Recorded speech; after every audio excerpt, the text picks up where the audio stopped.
Hi, everyone. Very happy that you got to join me. I just really wanted to get on here and talk a little bit about the way um, that we think about ourselves and what it feels like.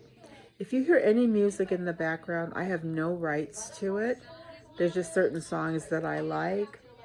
I have no rights to any of the music that you hear on this channel. If it's original music, I will let you know. And in the credits, I will make sure to give the appropriate um, credit to those people who've created this music. Um, so today, you know, I was thinking about like life events. I was thinking about what that feels like when you actually feel alone. You know, how can you satisfy self if what you're feeling is alone, abandoned, by yourself? It's not a matter of satisfying yourself. It's a matter of being comfortable and in love with yourself. Do you have enough self-love that you can be still inside yourself, inside your thoughts? Or maybe you need to just be still and have no direct thoughts about anything. Just kind of finding your way in peace, connecting with your higher self, connecting with, your angels or your guides or your spirit animals or whatever it is that keeps you grounded or makes you understand that you are really never alone once you fall in love with self. So, if I took you on a journey of my life, I could honestly tell you, being a woman, being a Caribbean woman, being a Caribbean black woman, being a Caribbean black woman who's a mother, daughter, sister, and wife.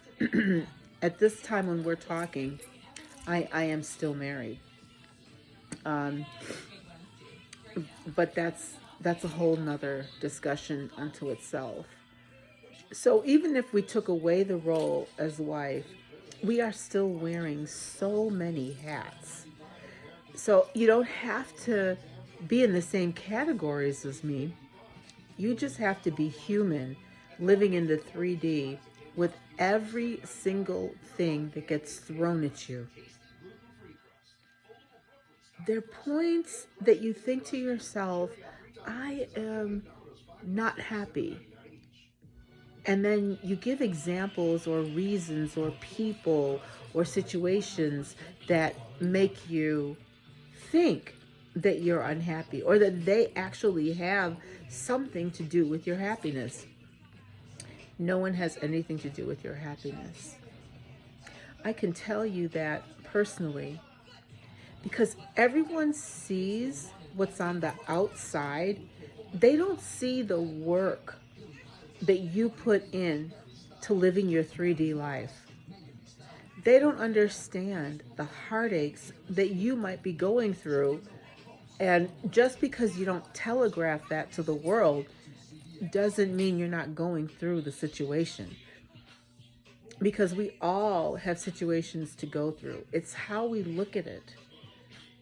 But more than anything, we have to be secure within ourselves. We have to know that we love ourselves and that we are the most important part of our nuclear family, the family that we created, or the family that lives within your four walls.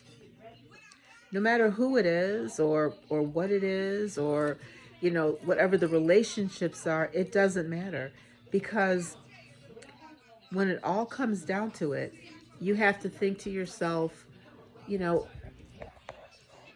am I happy?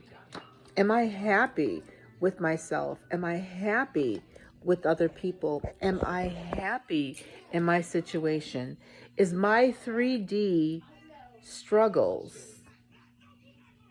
days of surprise, days of happiness, days of depression, days when you just, want to do some self-pampering, am I okay with me? Do I love me? It's a hard lesson. It's even harder to say that out loud and not kind of be conscious of saying, well, does that make me a selfish person? As a mom, am I supposed to be a selfish person? As a wife, am I supposed to be a selfish person? As a daughter, am I supposed to be a selfish person?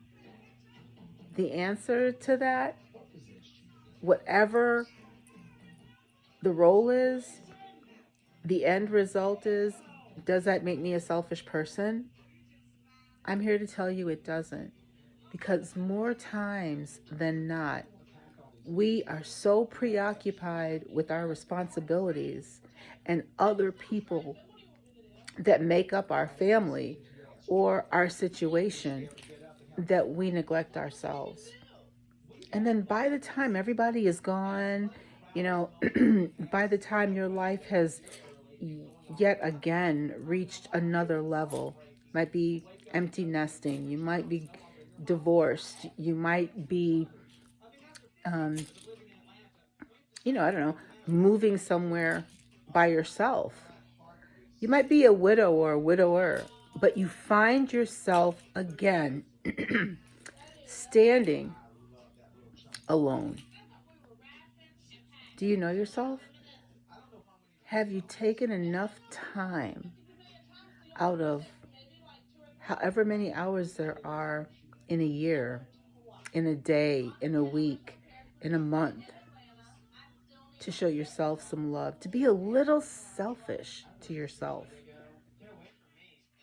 This is a hard lesson, but it's a lesson we all need to go through. Because in the end, you came into this world alone, and you will leave this world alone, and you will go on to the next level, the next dimension. If you're ascending, you'll be part of the ascending masters. That's not the issue. The issue is self-love. How much do you love yourself? So, in the comments below, tell me what part of self-love you are in a quandary about, or what part of self-love do you have to get to before you become narcissistic, or before you become actually selfish and think only of yourself. Because selfish does not need to be a 4-letter word. It just simply means that we pamper ourselves a little more, we pay attention to our needs a little more, we pay attention to our thoughts a little more. And when we need comfort, instead of using outside stimulus or depending on someone else to touch you or make love to you or, talk to you, you can talk to yourself. You can make love to yourself. You can hug yourself. And you can pamper yourself. Tell me, what part of self-love do you look at and say, is that too much? What is too much? Let's try doing some of that. Let's try putting some of that on paper and seeing just how much we actually love ourselves. Just a thought. Honestly, it's just a thought. Thanks for coming to my channel. Thanks for subscribing. Thanks for liking. Thanks for sharing. And tell me what else you want to talk about. What else makes you the goddess that you are? What other subjects are you stuck on? I'd like to hear. Have a nice day, okay? We'll talk later. Now I'm getting ready to do some self love myself. Bye.